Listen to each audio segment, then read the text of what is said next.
De todo, buenos días.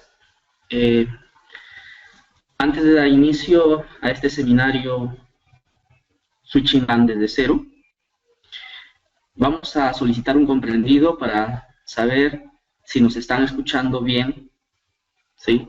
A través del canal de chat, por favor. Un comprendido si nos escuchan bien.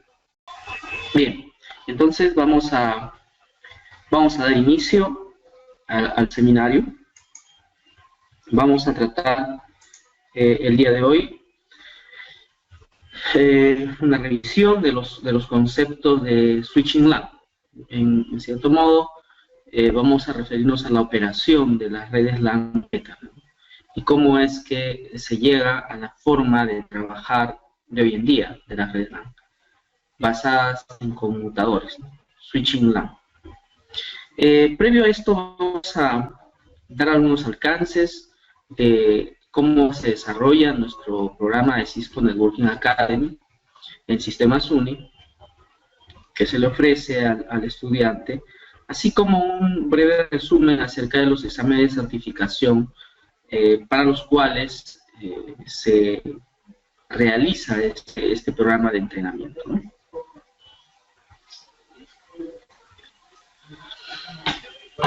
¿Qué es Cisco Networking Academy? Cisco Networking Academy es una iniciativa de Cisco System que busca realizar transferencia tecnológica.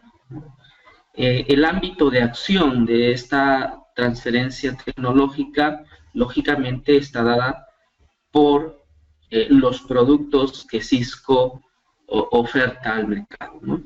Entonces, desde sus inicios esto ha ido aumentando. Primero era routing, switching, la parte de seguridad, ¿no? Luego servicios como de telefonía, en su extensión, telepresencia, ¿no?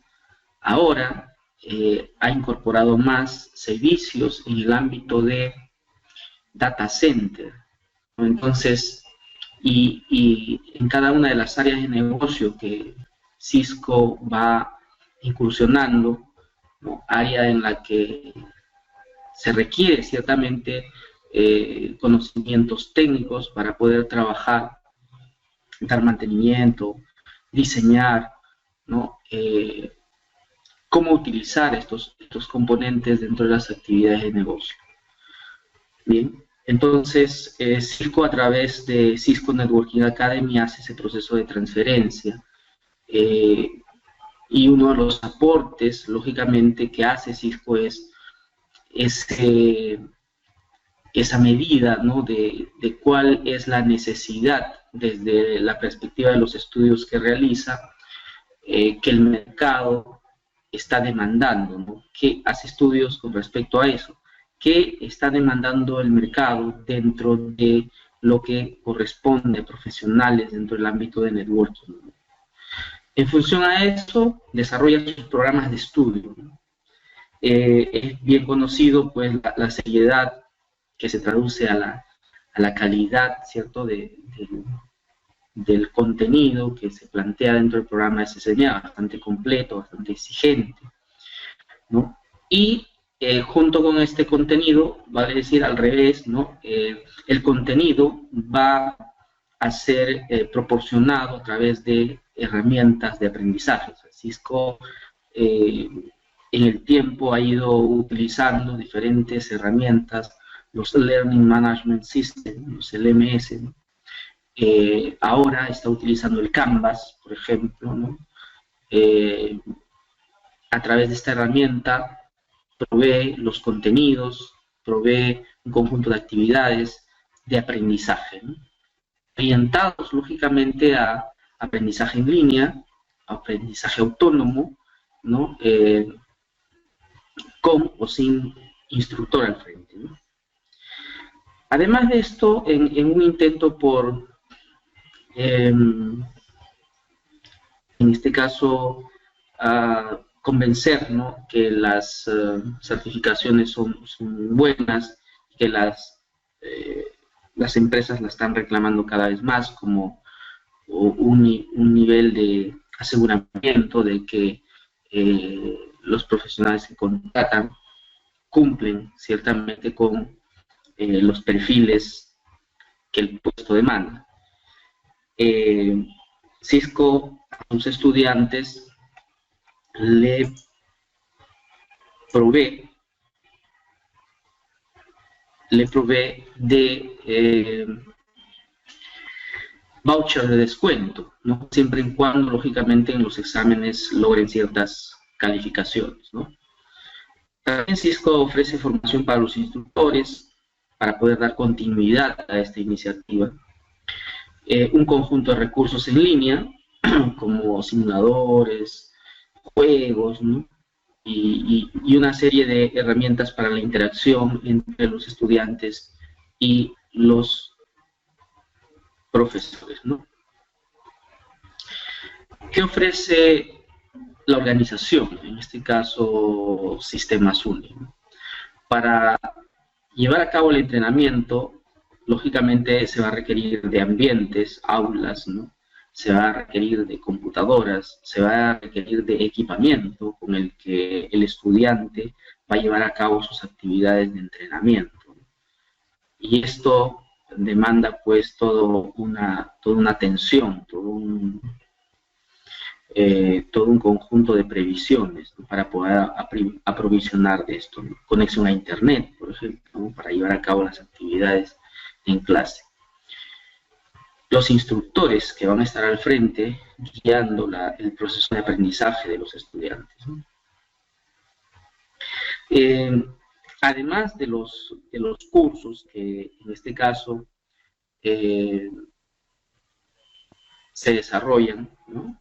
Hay aquellos que son impartidos por un profesor, por un instructor, ¿no? Y hay aquellos que son de autoaprendizaje. Aquellos que son por instructor, lógicamente el instructor tiene que crear la clase e inscribir a los estudiantes, mientras que en este otro, una vez que usted es miembro del Cisco Networking Academy, y eso es porque usted ha seguido algún curso en él, usted va a tener la posibilidad de auto-inscribirse en diferentes cursos complementarios a lo que vienen a ser los cursos CCNA, ¿no? Que básicamente están orientados a obtener conocimientos y desarrollar habilidades en el ámbito del manejo de los routers y los switches, ¿no? Los access points. Entonces aquí, por ejemplo, hay cursos sobre Linux, hay cursos de programación, hay cursos de ciberseguridad, ¿no? De emprendimiento también, ¿no? Y muchos otros, y se siguen desarrollando más, ¿no? Consciente de que las líneas de trabajo de las personas a nivel mundial son diferentes. Aquí usted encuentra un espacio en donde puede ir perfilando las habilidades en esos, digamos, en esas áreas específicas en las que requiere, ¿no? Ventajas significativas para los alumnos. Ciertamente, al proveerse estos elementos, un contenido curricular que se va actualizando aproximadamente cada 5 años, ¿no? En este momento vivimos la transición de la versión 5 a la versión 6, ¿no? De hecho, nuestra institución está ya dictando la versión 6, se han liberado los contenidos en español de los módulos 1 y 2, en los próximos meses se están liberando los contenidos del módulo 3 y 4 en español. Los exámenes de certificación aún continúan en inglés, en la versión 6, pero es muy probable que cuando termine ya la traducción de todo el contenido, los exámenes también se empiecen a ofrecer en su versión en español. Cursos especializados, estos contenidos son provistos online. Instrucciones individuales, un conjunto de herramientas para desarrollar las habilidades que se requieren hoy en día, habilidades de configuración, de diagnóstico, diseño de redes, ¿no? Evaluación continua, no solo del estudiante, sino de todo el programa a través de un conjunto de encuestas que los estudiantes al finalizar el curso responden, ¿no?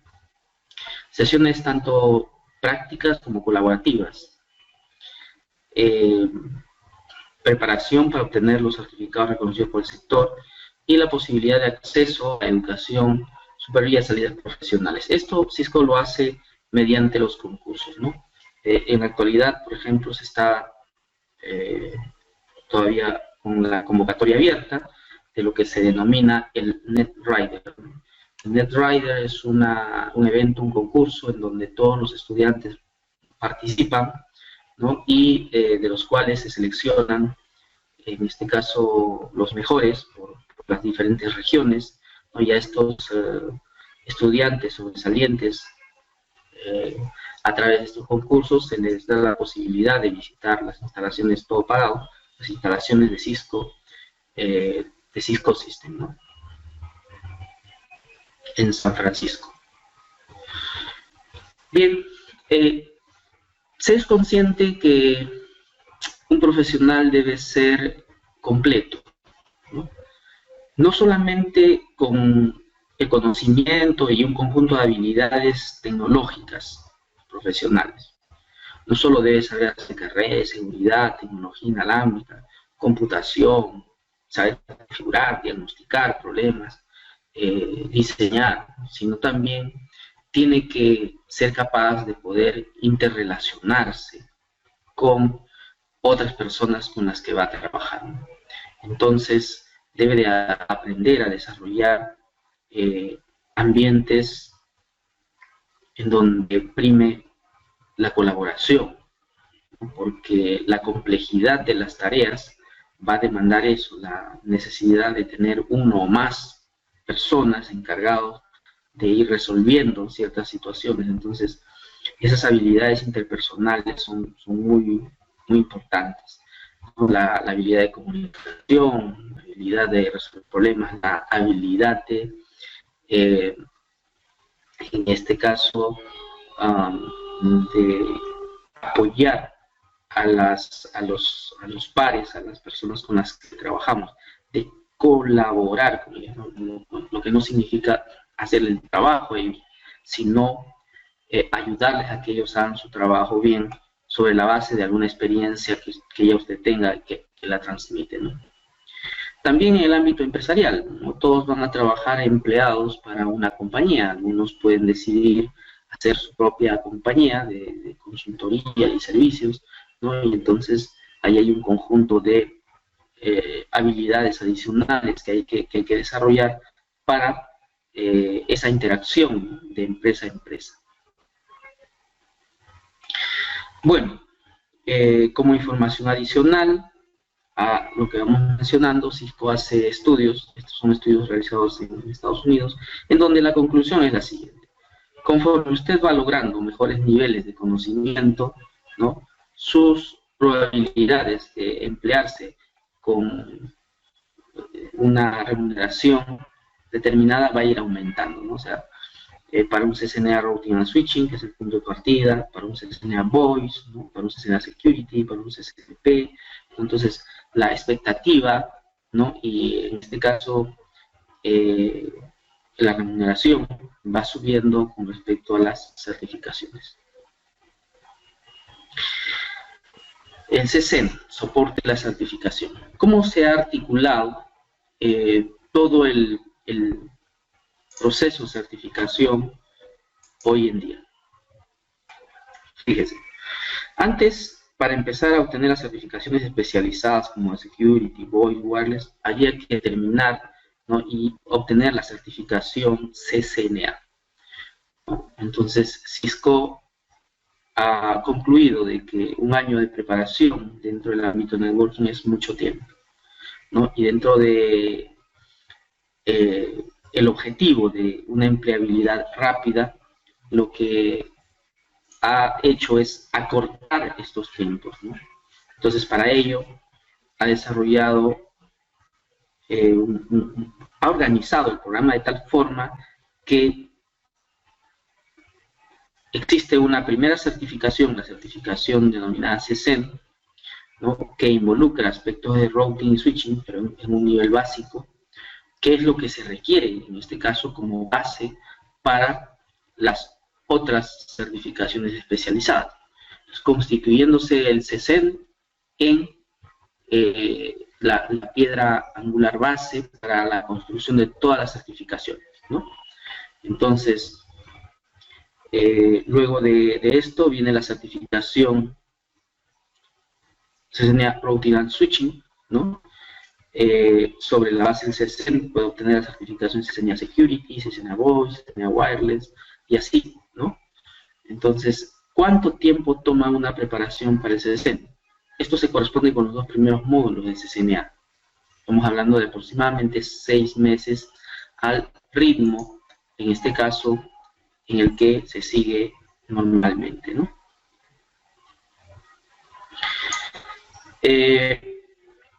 Bien, entonces,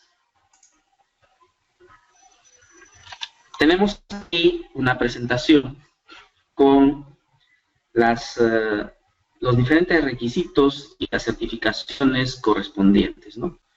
Algunas tienen requisitos iniciales, otras no. Por ejemplo, entre las que no tienen requisitos, podemos ver en el nivel asociado, CCNA Cloud, CCNA Collaboration, CCNA Cyber Operation, CCNA Data Center, por ejemplo, no requiere de ninguna certificación previa, o sea, directamente uno puede obtener la certificación. Pero el CCDA, sí, requiere el CCNA. El CCNA Routing and Switching requiere también el CCNA. El CCNA Security requiere el CCNA, ¿no? Y de la misma manera para las certificaciones que vienen de ahí en adelante, ¿no? Los exámenes de certificación. El programa de Cisco Networking Academy, dentro de uno de sus objetivos, algunos los consideran el principal objetivo. Diría yo más bien que el principal objetivo es que el estudiante a través de estos cursos desarrolle conocimiento, habilidades, competencias en el ámbito de networking. Consecuencia de ello va a estar preparado para la certificación, ¿no? Otros consideran que es el motivo de los cursos CCNA, básicamente es prepararse para la certificación. Son opiniones que en este caso pueden ser comprendidas, ¿no? Desde la óptica de cómo se ve. Entonces, dentro de las certificaciones, para lo que es CCNA, se tiene estos códigos. Estos son los códigos de los exámenes de certificación. 100-105, conocido como Interconnecting Cisco Networking Devices T1, Part 1, que viene a ser el ICND1, El costo del examen ICND1 es de $150. Y abarca los dos primeros módulos del programa de entrenamiento CCNA. El examen 200-105, Interconnecting Cisco Networking Device Part 2, o también conocido como el examen ICND2, también tiene costo de 150, y si nosotros hemos rendido exitosamente el examen ICND1 y rendimos exitosamente el examen ICND2, obtenemos la certificación CCNA Routing and Switching. Esta es una forma de obtener la certificación CCNA Routing and Switching. La otra es rendir el examen compuesto, un solo examen. El examen 200-125, que en este caso incluye los contenidos de los 4 módulos que corresponde al programa de entrenamiento de Cisco Networking Academy, CCNA. El costo de este examen es de $295. El examen es sobre la base de 1000 puntos, ¿no? El puntaje mínimo para poder aprobar el examen es de 825. ¿Qué es lo que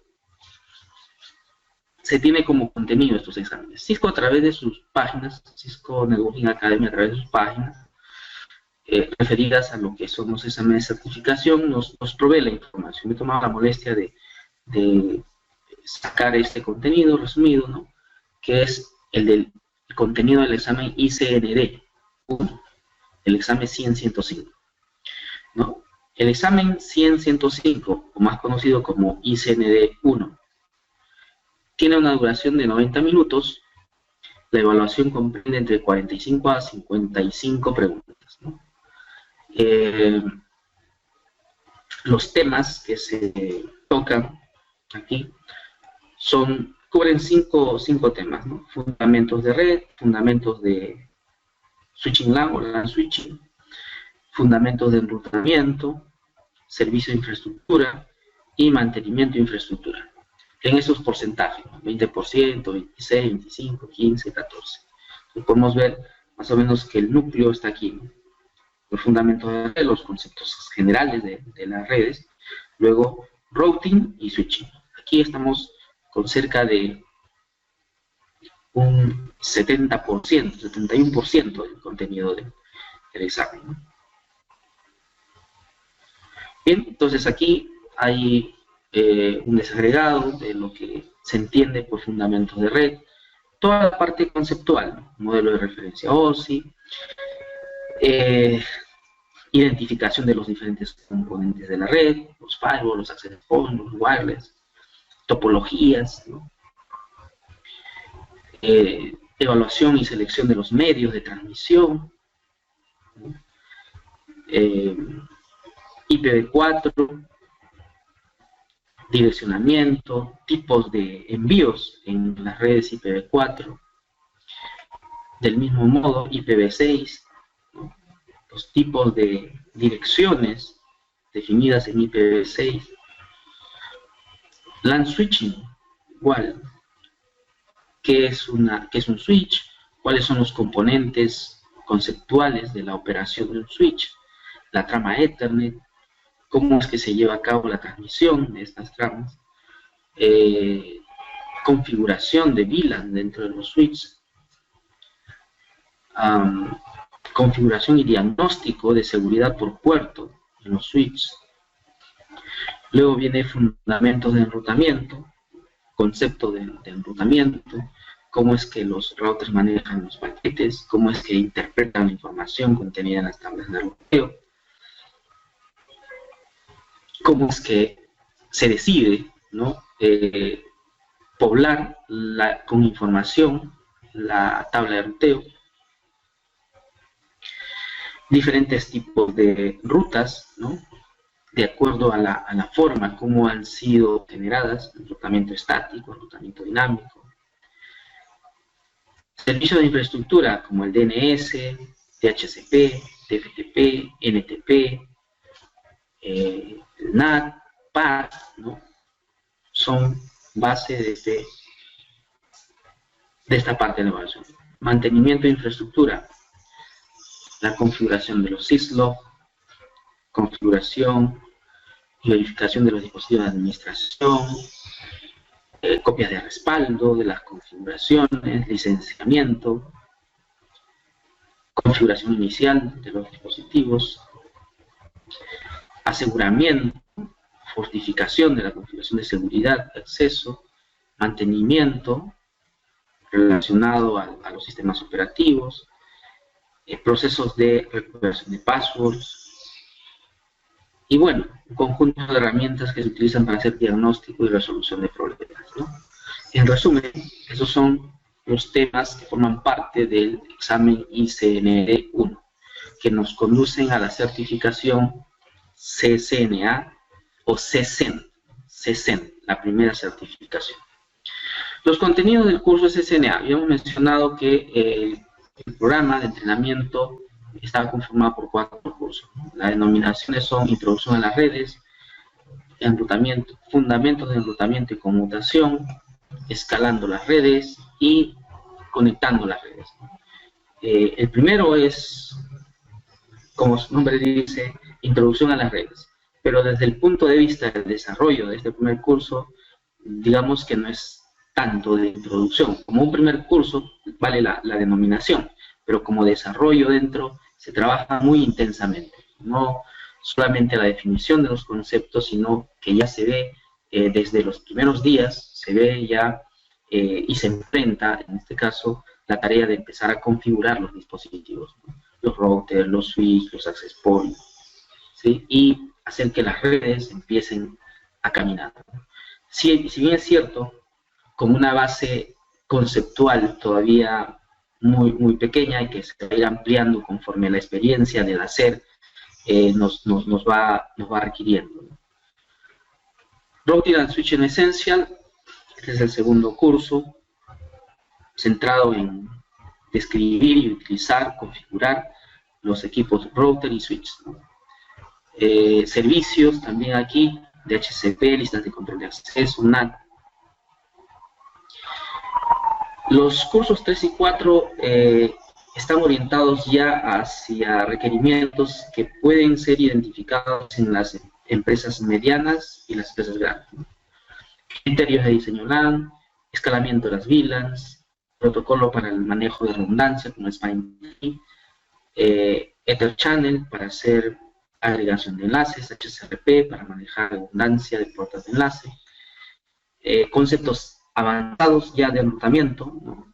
EIGRP, OSPF, OSPF multiárea, son los temas de escalando las redes.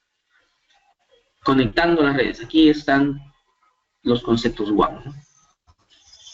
Desde las conexiones del tipo punto a punto, conexiones de las sucursales, utilizando los diferentes medios que existen, incluyendo la internet, listas de control de acceso, aseguramiento de las redes, aseguramiento y monitoreo de las redes, implementación de calidad de servicio, evolución de las redes, ¿no? Y la parte de diagnóstico y solución de problemas en las redes, ¿no?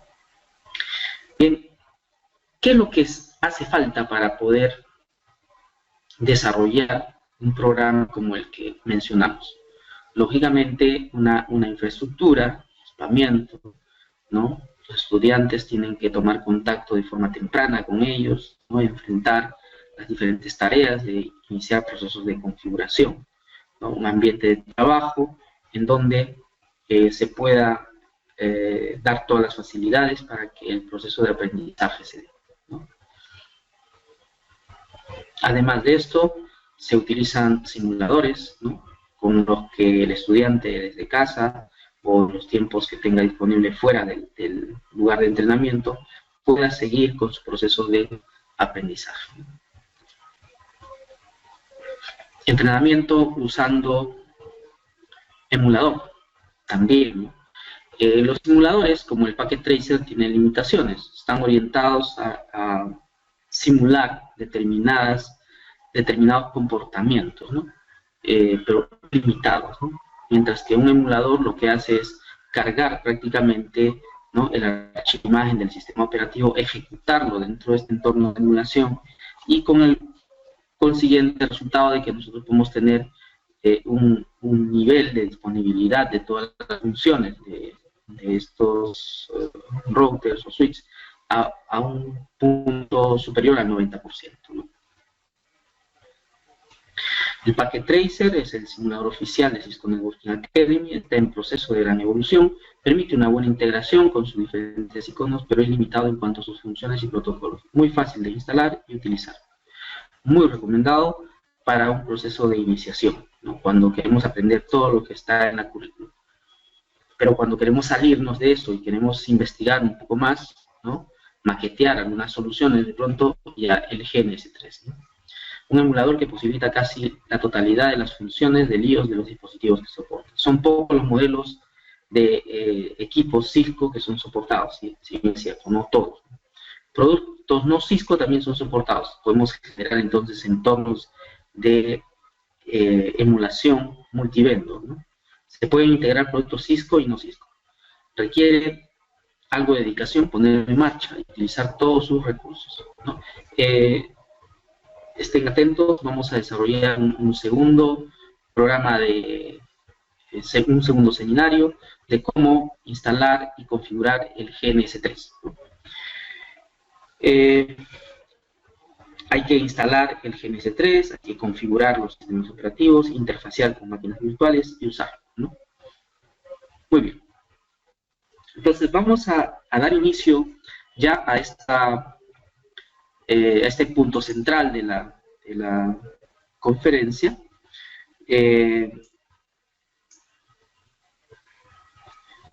Conforme vamos avanzando en el desarrollo de las explicaciones, pueden ir formulando sus preguntas en el canal de chat. Muy probable que en el tiempo real no les dé las respuestas, pero al final, conforme cuando terminamos, vamos a entrar a una ronda de preguntas y respuestas. Entonces, las preguntas que ustedes puedan haber hecho en algún punto de la sesión donde se les concitó la duda, pues va a quedar en el canal y las voy a ir respondiendo, ¿no? Entonces, no esperemos al final para poder hacer las preguntas. Si es que hay alguna duda en algún punto, plantéenla a través del canal de chat, que en su momento responderemos todas las preguntas.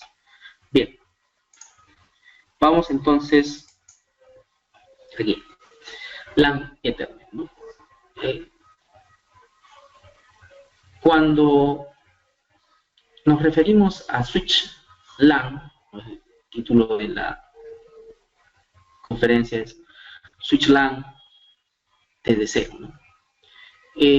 Estamos hablando ya de una red que opera bajo determinadas condiciones, ¿no? O sea, estamos hablando de una LAN basada en switch, ¿no? Que ciertamente es la realidad actual. Las redes actuales están conformadas por switches, un conjunto de switches interconectados, ¿no? Pero, ¿qué hay detrás de ese concepto, ¿no? O sea, ¿qué es lo que hace posible, en este caso, la comunicación de los diferentes dispositivos dentro de una red LAN? Es lo que vamos a abordar en esta parte. Vamos a hacer un poquito de historia muy rápido y nos vamos a quedar centrados en la parte que corresponde a conmutación Ethernet. Bien. Característica de los medios de red utilizados en Ethernet. Esto es un poquito de historia, ¿no? En el principio, las redes se conectaron mediante cables coaxiales. Y una topología bien conocida fue esta topología en bus, ¿no? Esta topología en bus describe con bastante claridad cómo es que se conectaban los dispositivos. Y un concepto que está asociado a esto es la compartición del medio de transmisión, ¿no? Si todos compartimos este medio, solo un dispositivo puede transmitir a la vez. Una característica de las redes, en este caso con topología en bus, basado en cables coaxiales. Los cables eran muy, vamos a decir, propensos a desconexiones. La desconexión de una estación traía como consecuencia que toda la red se cayese, ¿no? Las comunicaciones de toda la red fallan. Entonces, prontamente vemos cómo evoluciona el medio y se construyen las redes Ethernet basadas en hub, utilizando ahora como medio de transmisión el par trenzado, el cable par trenzado, ¿no? que hoy conocemos, pero que lógicamente desde los primeros días ha sufrido un proceso de evolución. Se mejoró tremendamente la confiabilidad referida a los medios, porque si ahora se desconecta una estación, solamente se ve afectada esa estación, ya no toda la red. Pero en lo que respecta a lo que es medio compartido, sigue siendo el mismo principio. Con cable coaxial o con hub, el medio es compartido. Significa que a la vez solamente puede transmitir una estación, ¿no? Pero entonces aquí viene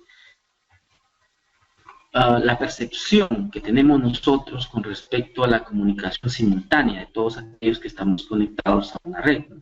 En realidad, esa simultaneidad en este tipo de redes no ha existido nunca, ¿no? Y cuando hablamos de que un dispositivo va a hacer la transmisión, ¿no? Es para referirnos a una fracción de lo que probablemente él quiera comunicar a través de la red, ¿no? Entonces, como proceso de comunicación, ya vamos a retroceder un poco más, ¿no? y a ver al usuario, ¿no? que está, en este caso, desarrollando la información, o está seleccionando la información tal como un archivo, o un video, o un archivo de audio, que quiere pasarlo a través de la red. Entonces, ese archivo de texto, de audio, video, el formato que sea, no va a pasar como un todo a través de la red, no. Lo que va a suceder es que este archivo, por ejemplo, si referimos a un archivo, que es lo que quiere comunicar, va a ser dividido, dependiendo del tamaño, lógicamente, ¿no? En algunos segmentos, decenas, cientos o miles de segmentos, ¿no? Entonces, estos segmentos normalmente se van a encapsular en paquetes y los paquetes, cuando van a transportarse a través de una red Ethernet, se van a encapsular en tramas. Entonces, ¿cuántas tramas se van a tener que transmitir? Tantos segmentos hubieran, ¿no? Pocos, decenas, cientos, miles, dependiendo del volumen de información que se desea transportar a través de la red. Entonces, cuando nos referimos a la necesidad de transmitir, ¿no? Este va, entre comillas, a apropiarse del medio para la transmisión de uno de esas tramas, ¿no? De las decenas, cientos o miles de tramas que él tiene que transmitir, ¿no? Y luego de que hace la transmisión, otro dispositivo que puede estar en la red también, ¿no?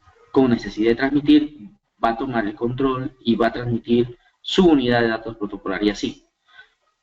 Pero, ¿qué nos da la idea de simultaneidad? El tiempo que demora esta transmisión, ¿no? El tiempo que demora transmitir una trama, pues está en el orden de los 2 a 3 milisegundos, ¿no? O sea, en un segundo van a haber cientos de tramas. Cuando hablamos de cientos de tramas, podríamos estarnos refiriendo a que ya se ha transmitido el mensaje completo, pero trama tras trama, ¿no? Producto de la división. Entonces, eso es, ¿no? Medio compartido, solo un dispositivo hace uso del medio. Cuando él está transmitiendo su trama, nadie más lo interrumpe, todos escuchan hasta que termine de transmitir, ¿no? Bien, entonces, el tercer escenario en este proceso de evolución viene a ser el switch. Vamos ahí al switch, conformando una topología muy similar a la del hub, una topología en estrella, pero con una forma de operar muy distinta, ¿no? Los switches de hoy en día pues pueden tener puertos que trabajen a 10 megabits, a 100 megabits o a 1 gigabit, ¿no? Las velocidades se van a establecer mediante el mecanismo de autonegociación. Entonces, cada dispositivo conectado a un puerto del switch puede estar uno a 10, otro a 100, otro a 1000, dependiendo de la velocidad de la interfaz que tenga, en este caso, el dispositivo que se conecta a la estación de trabajo, la impresora, el servidor, el teléfono IP, ¿no?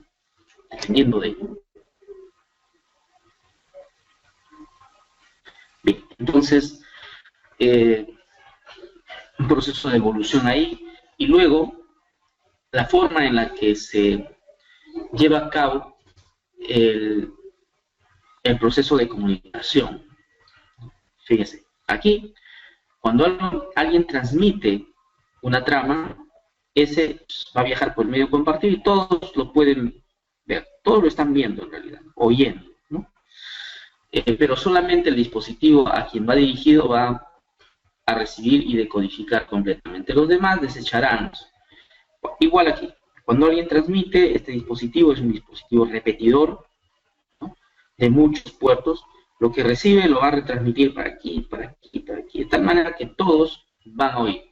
Pero solo aquel que tiene el identificador, la dirección de destino, la dirección MAC de destino, es el que va a decodificar y dar respuesta, ¿no? a esa trama.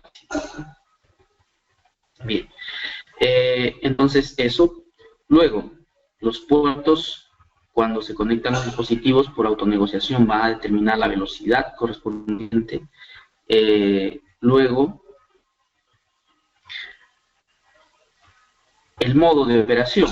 El modo de operación de cada uno de estos dispositivos va a ser, por defecto, ¿no? Por autonegociación, full duplex. Full duplex significa de que el dispositivo puede estar transmitiendo y también estar recibiendo datos simultáneamente.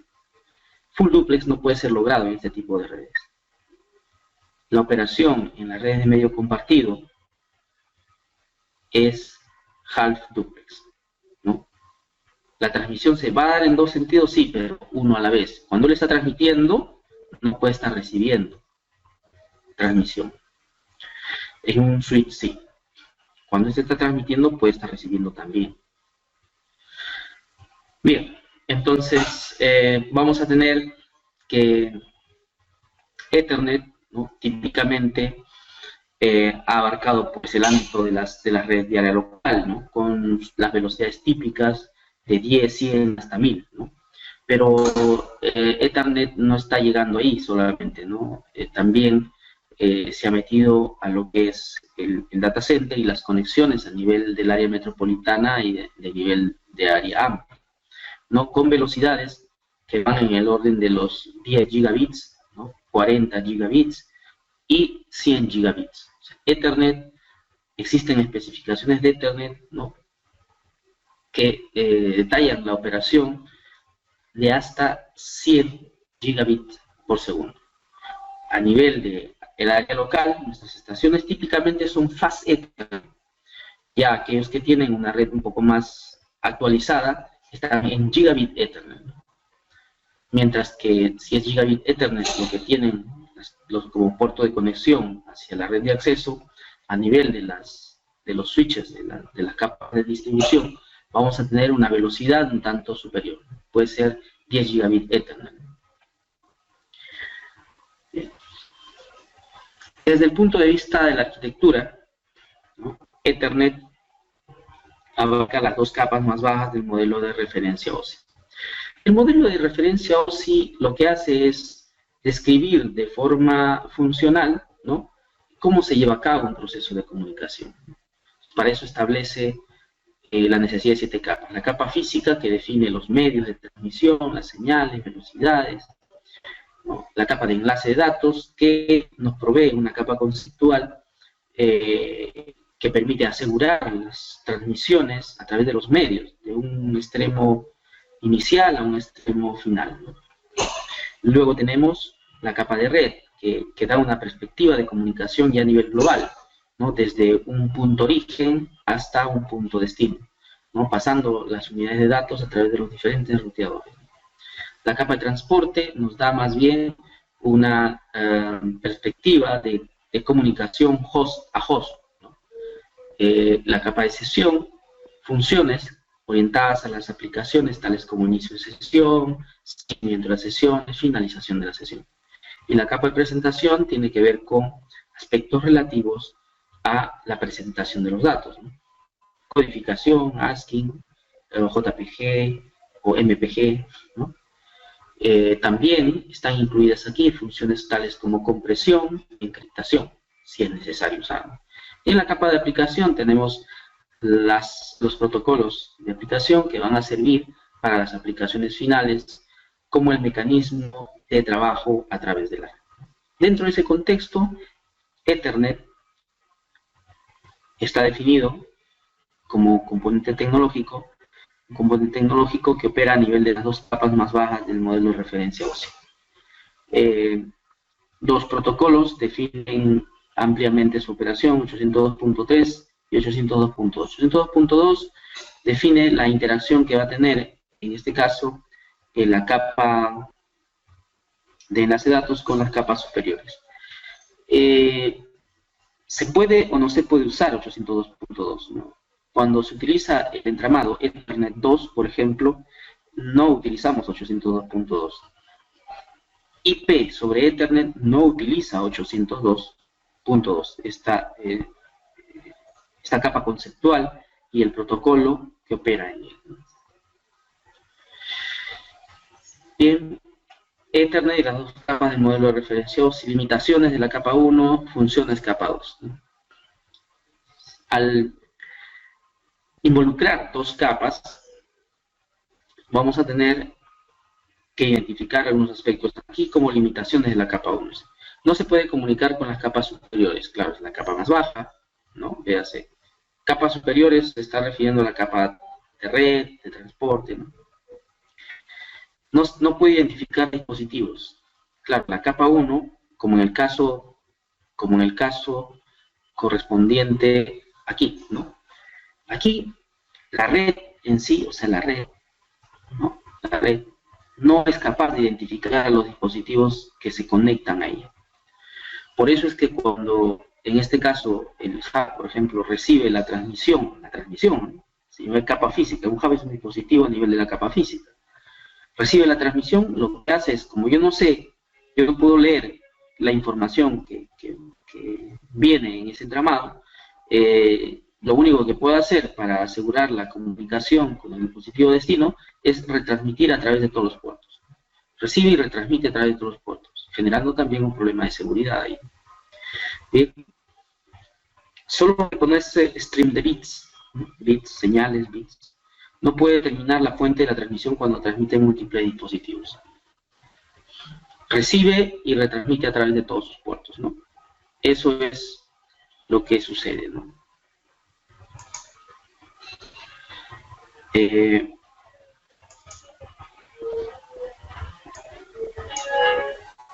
Bien. En lo que respecta a las funciones de la capa 2, se conecta con las capas superiores mediante control de enlace lógico LLC. Como le digo, conceptualmente sí, ¿no? Pero de forma práctica, IP sobre Ethernet no utiliza LLC.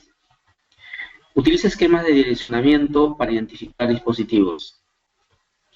Si la capa 3 utiliza direcciones IP, la capa 4 utiliza los números de puertos, la capa 2 en las redes Ethernet utiliza las direcciones MAC.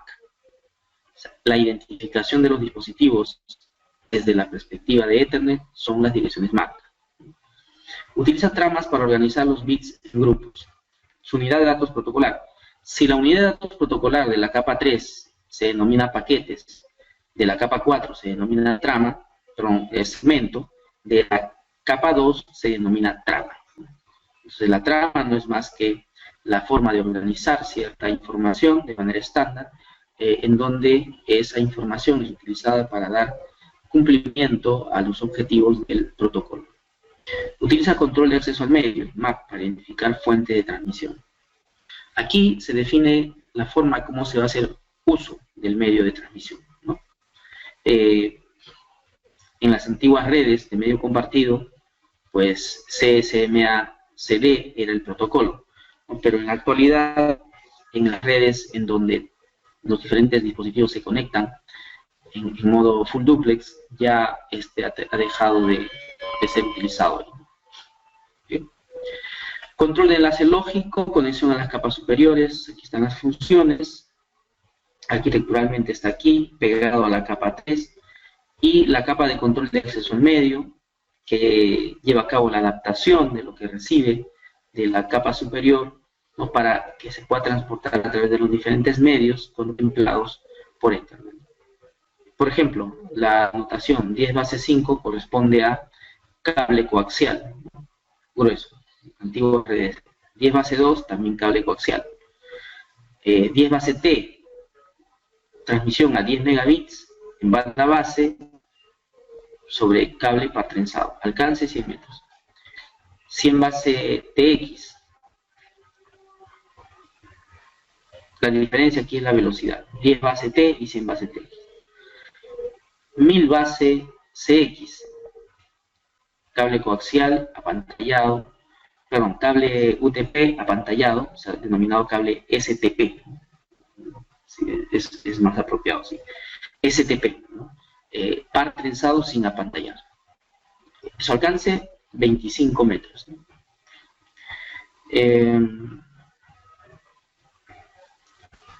1000 base T, par trenzado, aquí sí cable UTP, alcance 100 metros. ¿No? Y así, tenemos diferentes medios definidos para el transporte de las señales a través de la red. ¿Qué es lo que hace la capa de control de acceso al medio? Su capa MAC, ¿no?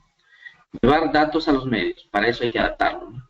Entonces, lo que recibe de la capa 3 lo va a meter dentro del encapsulado de la capa 2, delimitando las tramas, colocando las direcciones, calculando los códigos para detección de errores. Bien, entonces,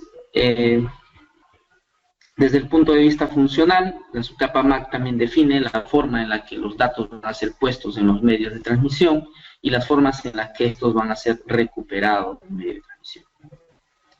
Ahí podemos observar algunos componentes de una red LAN.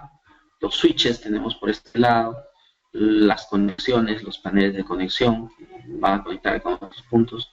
Y también puede ser requerido medios basados en fibra óptica, en particular atendiendo a las distancias que van más allá de los 100 metros y también para zonas ruidosas electromagnéticamente, ¿no? Entonces, ese es el ámbito del switch. Bien, ¿cuál es la necesidad de las direcciones MAC en redes Ethernet? Es que Ethernet es definido como una red multiacceso. Múltiples dispositivos van a utilizar el mismo canal de comunicación para comunicarse entre sí. Entonces, como tal, es necesario la identificación individual de cada uno de ellos. Y esa identificación individual está dada en términos de la dirección MAC. ¿No? Entonces, cuando un dispositivo transmite a través de la red, se dice señal de portadora. Cuando hay transmisión en el medio, nadie puede transmitir en una red de medio compartido. En una red basada en switch, no hay limitaciones de ese tipo. Las típicas formas de crecer con hubs Ethernet. Y la regla 543, ¿no? A lo más 5 segmentos de red, 1, 2, 3, 4, 5, 4 dispositivos, ¿no? Generando 3, en este caso,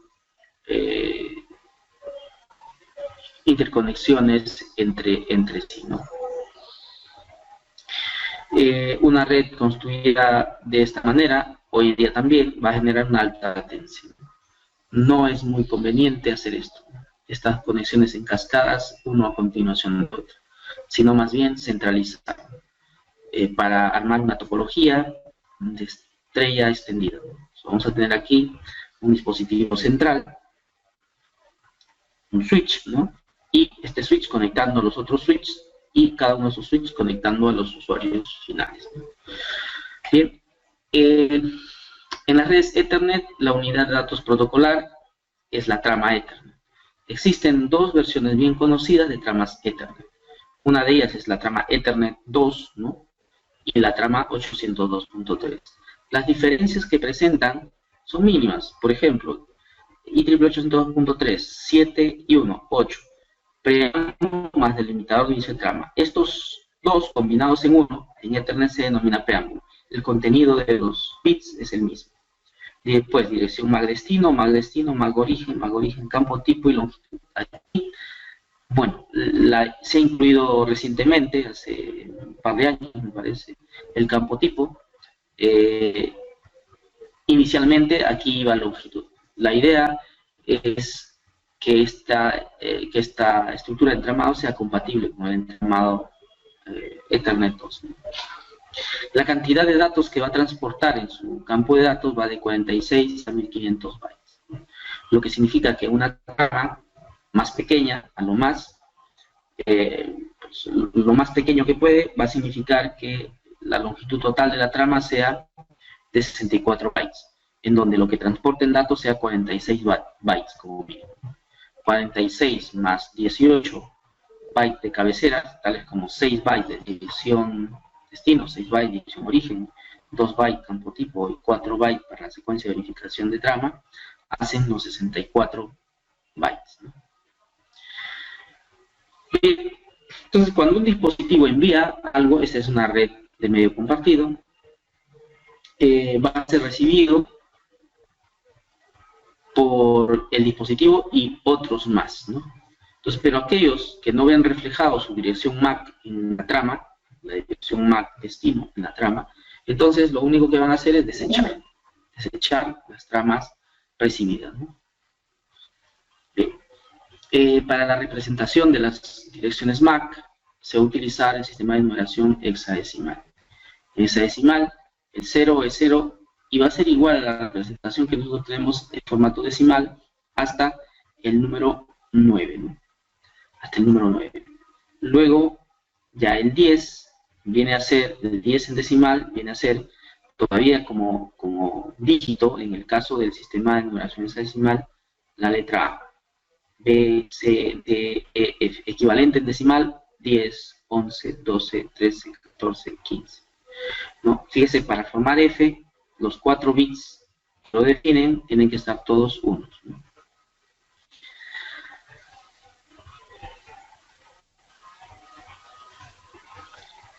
Bien, si bien es cierto, las redes de Internet contemplan el direccionamiento MAC, es bien cierto también que esto no va a permitir una interconexión entre redes como la que se muestra. Es ahí que se requiere para ese proceso de interconexión y interredes las direcciones IP. Para el proceso de comunicación dentro del mismo ámbito de la red local no se requiere, en cierto modo, no necesariamente IP, ¿no? Ethernet tiene todos los elementos como para poder llevar a cabo ese transporte de datos desde un dispositivo a otro, ¿no? Bien, el direccionamiento de capa 2 y su impacto sobre el funcionamiento y el rendimiento de la red. A ver, en el proceso de comunicación, los dispositivos a nivel de la capa 2 van a enviar tramas, ¿no? Cuando se hace un envío de comunicación, se va a colocar la dirección MAC destino, la dirección MAC origen. Cuando la trama va dirigido a uno en particular, se dice que la transmisión es unicast, ¿no? Si esta dirección corresponde a un grupo de hosts, ¿no?, que conforman un grupo multicast, entonces esta transmisión va a ser de tipo multicast.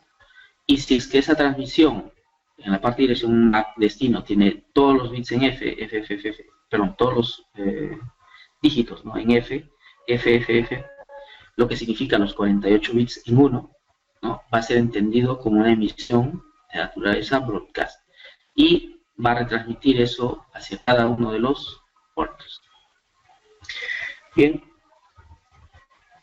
antiguamente se utilizaban los hubs, en la actualidad se utilizan los switches, ¿no? Los hubs presentaban una baja de rendimiento conforme se conectaban a él más y más usuarios. En un switch vamos a tener que ciertamente hay como un mantenimiento de niveles de rendimiento, pero igual, cuando tenemos ya muchas estaciones con mucho tráfico generado, podría resultar deficiente, ¿no? También un switch, ¿no? Entonces, ahí viene tanto la evaluación de qué tipo de switch necesito, ¿no? Podemos tener un switch de 24 puertos, ¿no?,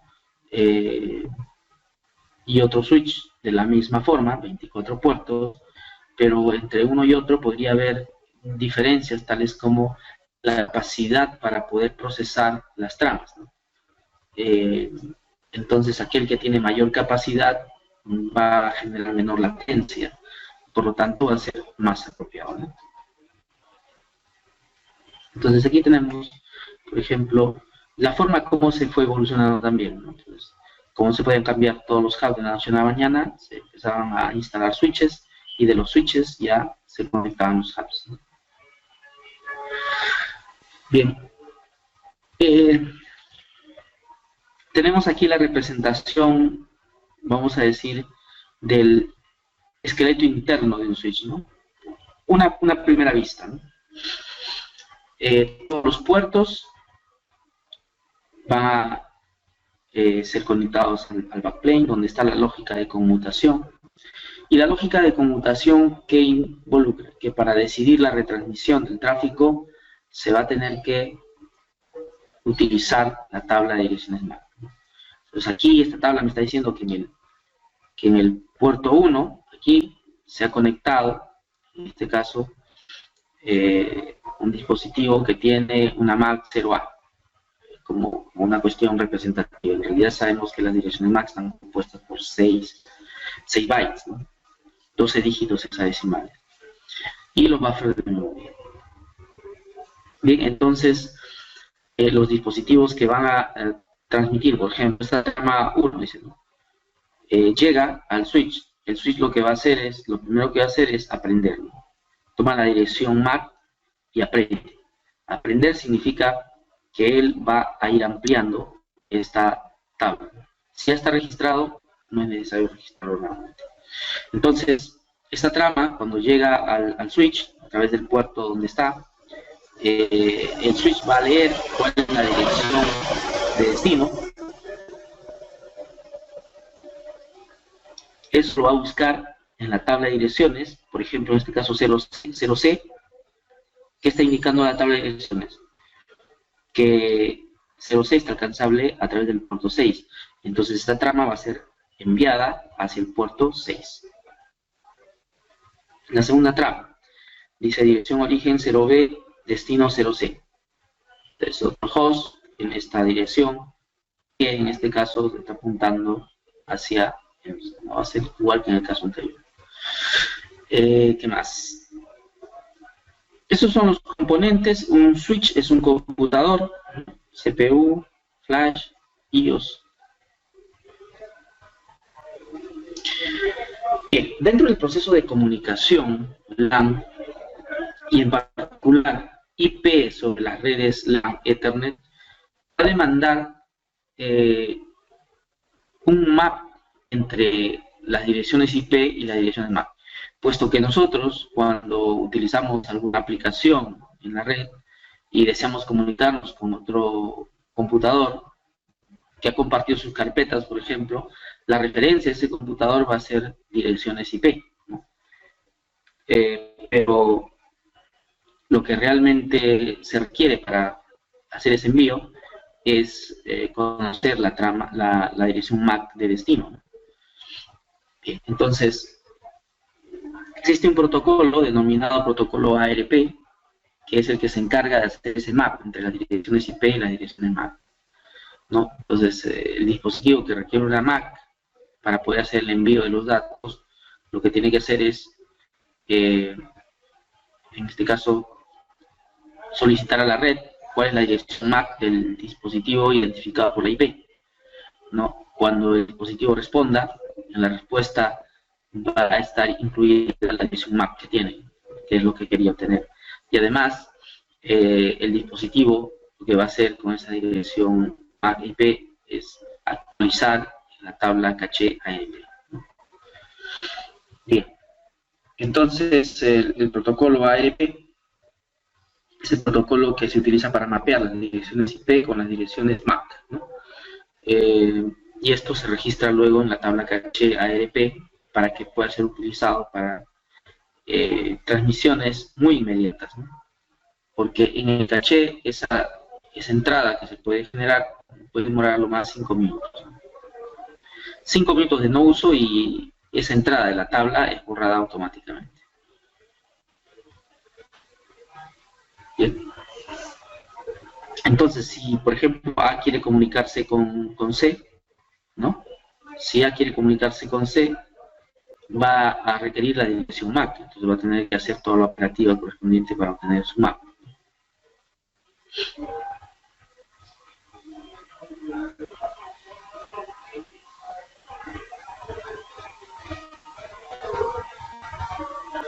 A ver. Bien, entonces, ¿qué es lo que sucede aquí? Cuando se hace la solicitud de una dirección MAC, normalmente este proceso involucra enviar en modo broadcast esa solicitud. Esto puede generar que las diferentes estaciones sumen a su carga de procesamiento procesar estos paquetes, ¿no? ¿Para qué? Simplemente para preguntar, a la 10.10.10.01, en modo broadcast, todos escuchan, a la 10.10.10.01, ¿cuál es su dirección MAC? ¿No? Yo no soy la 10.10, yo no soy cada uno, ¿no? Entonces no atiende a esa dirección, solo atenderá a aquel que tiene esa dirección IP. Entonces, el ARP puede generar problemas de tráfico dentro de la red debido a la emisión de tipo broadcast que hacen sus solicitudes, ¿no? Sí puede afectarla, ¿no? Y entonces hay que tomar las medidas del caso. Las medidas del caso significan segmentar la red utilizando los LAN virtuales, ¿no? Bien, entonces es la forma como opera una red Ethernet, ¿no? Los componentes que requiere conceptualmente es la trama Ethernet, El otro componente conceptual son las direcciones MAC, porque los diferentes dispositivos que se conectan a través de una red Ethernet requieren estar identificados con la dirección MAC. ¿Por qué? Porque las redes Ethernet son, por definición, redes multiacceso. Hay múltiples dispositivos que se conectan a través de ellos. La estructura de entramado tiene una forma determinada, y hay protocolos complementarios a los dados por la IEEE para hacer posible la comunicación de IP sobre Ethernet. Ese protocolo es conocido como el ARP, el Address Resolution Protocol, protocolo de resolución de direcciones. Bien, ¿qué es lo que hemos visto? Hemos identificado las características básicas de los medios. Hemos identificado también algunos componentes que utiliza el switch para llevar a cabo la conmutación. Dentro de ellos, ¿cuál está? Por ejemplo, utiliza una tabla de conmutación, ¿cierto? Utiliza la dirección MAC origen, MAC destino para llevar a cabo su proceso de decisión, ¿no? Describir el funcionamiento y las características del método de control de acceso. Vamos a decir aquí que hay dos, en resumen, ¿no? Dos métodos de control de acceso. El CSMA-CD, que fue utilizado en las redes sobre cable coaxial y sobre hub, pero que en la actualidad ya no se usa, ¿no? Porque las redes LAN están compuestas en términos de switches, ¿no? Y los switches normalmente cuando conectan los dispositivos negocian la velocidad y negocian el modo. En ese proceso de negociación normalmente el modo establecido es el modo full duplex. Y en full duplex un dispositivo puede enviar y recibir datos simultáneamente. Bien, entonces ese método de control de acceso, ¿no? CSMA-CD, que es acceso múltiple por detección de portadoras, involucra escuchar si hay alguien que está transmitiendo y si no transmite, recién transmite bien. Explicar la importancia del direccionamiento de la capa 2. Sí, las redes Ethernet son definidas como redes multiacceso. Por lo tanto, hay muchos dispositivos que utilizan los mismos canales de comunicación.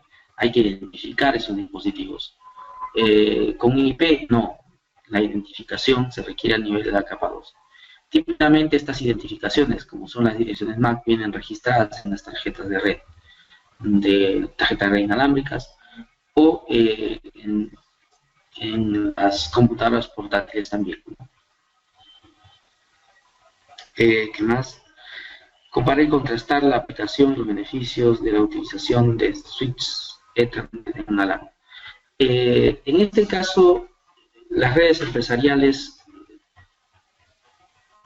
podríamos decir muy cercano al 100%, ya han hecho los cambios correspondientes, ¿no? A pasar de una red de medio compartido a una red conmutada, ¿no? Porque es más eficiente, ¿no? Es más escalable, y además porque los dispositivos correspondientes a las redes de medio compartido ya no existen. Comparar y contrastar la aplicación y los beneficios de la utilización de switches LAN Ethernet como una solución, bueno, es lo que podemos explicar el proceso ARP. ARP es digamos, conocida como el protocolo que va a relacionar la información de la capa 3 con la información de la capa 2, la IP con la MAC, ¿no? Entonces, porque cuando un paquete necesita transportarse a través de una red Ethernet, tiene que encapsularse ese paquete dentro de, dentro de una trama, ¿no? Entonces, para formar la trama, para completar los datos de la trama, ahí vamos a tener MAC origen, MAC destino, campo tipo y el FSS. Entonces, por eso es que ARP se encarga de hacer el mapeo de la dirección IP de destino con la dirección MAC destino. Bien. Entonces, vamos ahora a pasar a sobre las preguntas que podrían haberse generado, ¿no?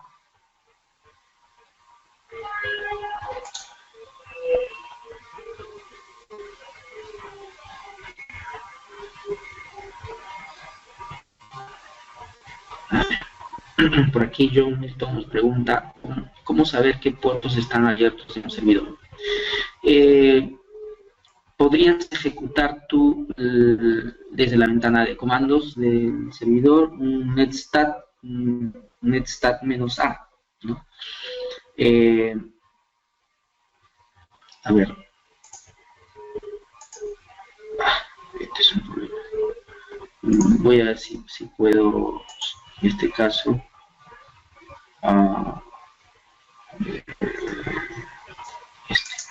ya, por ejemplo. Sí. Aquí. Mostrarlo aquí. Ya, estoy aquí.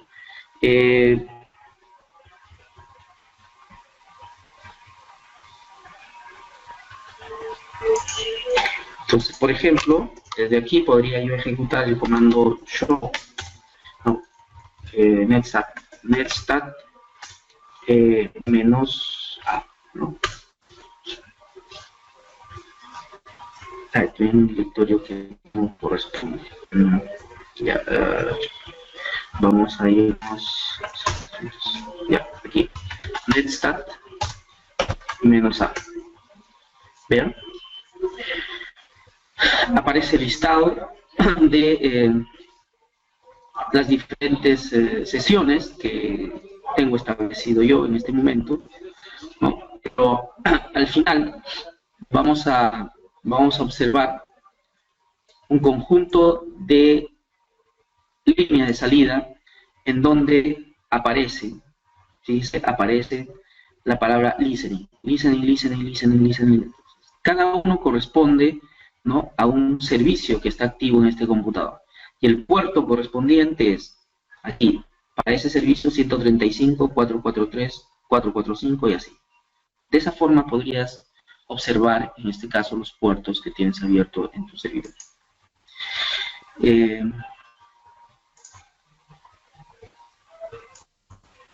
Vamos a ver. Saúl Rojas nos pregunta, ¿hay algún problema si nuestra red se compone de equipos cableados de distintas marcas o se estandarizaron? No hay problema en realidad, ¿no? Los diferentes equipos de los diferentes fabricantes son construidos en base a especificaciones estándares. Desde el punto de vista de la operatividad general, no, pero algunas veces podrías tú requerir utilizar alguna característica muy particular de un fabricante, ¿no?, y que no va a estar presente en otros, como el valor agregado que le pone ese fabricante, ¿no?, a su producto.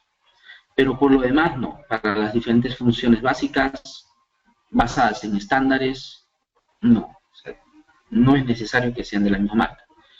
Aunque en algunas ocasiones, muy raras veces, yo he podido apreciar algunas incompatibilidades, pero muy raras, ¿sí? Y en la mayoría de los casos resueltas a través de las actualizaciones de los firmware que hacen los fabricantes en el sistema operativo, o sea, la actualización del firmware, del sistema operativo.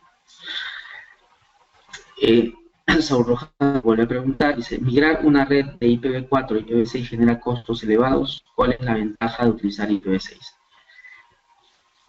En realidad, el tema de la migración hacia IPv6, sí, pues hay que establecer, digamos, una estrategia de migración, ¿no? Y la estrategia de migración es a largo plazo, ¿no? Por ejemplo, un primer aspecto viene a ser el diagnóstico del soporte que tienen los diferentes dispositivos de red a IPv6, ¿no?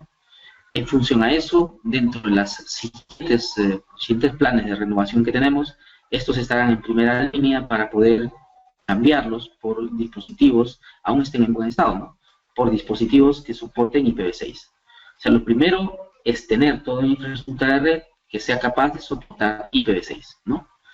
Y luego vendrán las otras tareas ya propias de la configuración en IPv6, ¿no? Sí, hay costos que tienen que ser asumidos y esta es la principal razón por la que el operador mismo no brinda todavía servicios de conexión a la Internet por IPv6.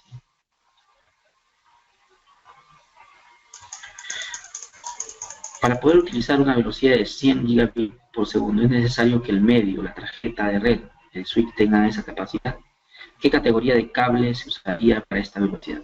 Sí, en el caso de 100 gigabits de internet es necesario que la interfaz de red de la estación, del servidor, tenga esa velocidad.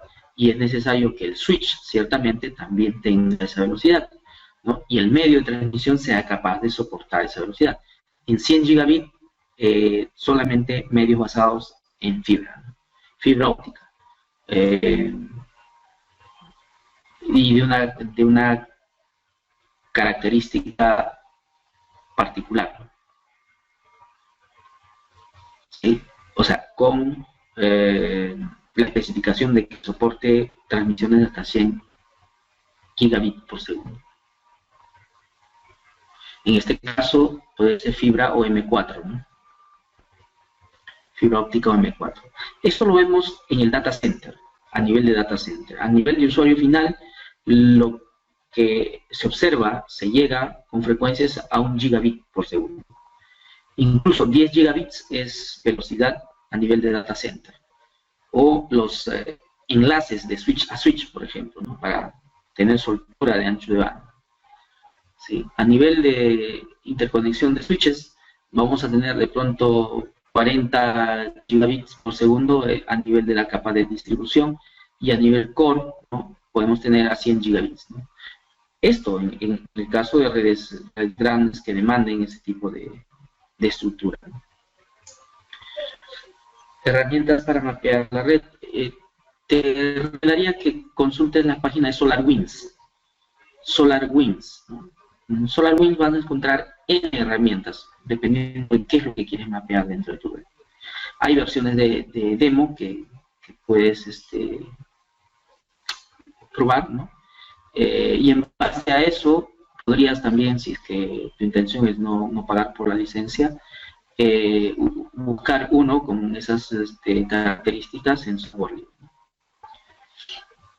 Las modulaciones ASK, PSK y código de línea, ¿en qué capa van y por qué? Giancarlo nos pregunta, ¿no?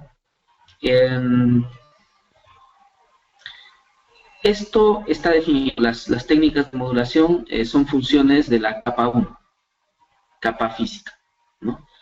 Las técnicas de modulación, por ejemplo, las podemos ver en las transmisiones inalámbricas, ¿no?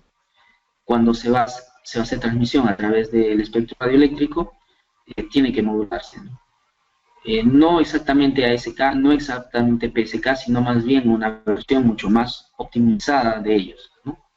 Basados en ASK, en PSK en algunos casos, pero no son puros, ¿no?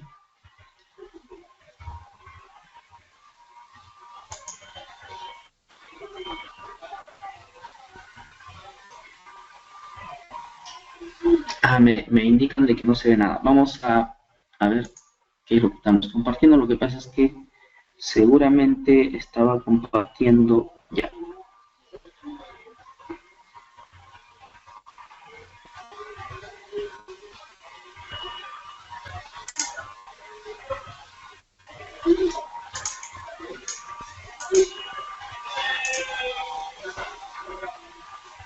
Bueno, no sé si ahora sí se ve.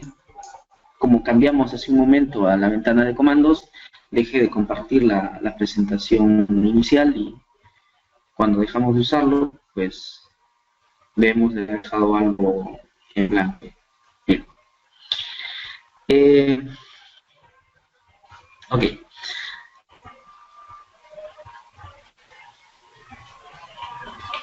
Ya está. Bueno, ¿alguna otra pregunta?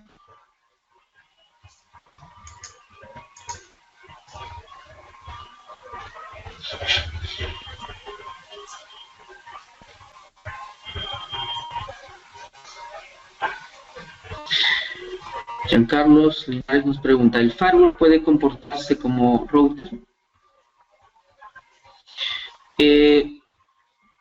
A ver, vamos un poco a definir lo siguiente, ¿no?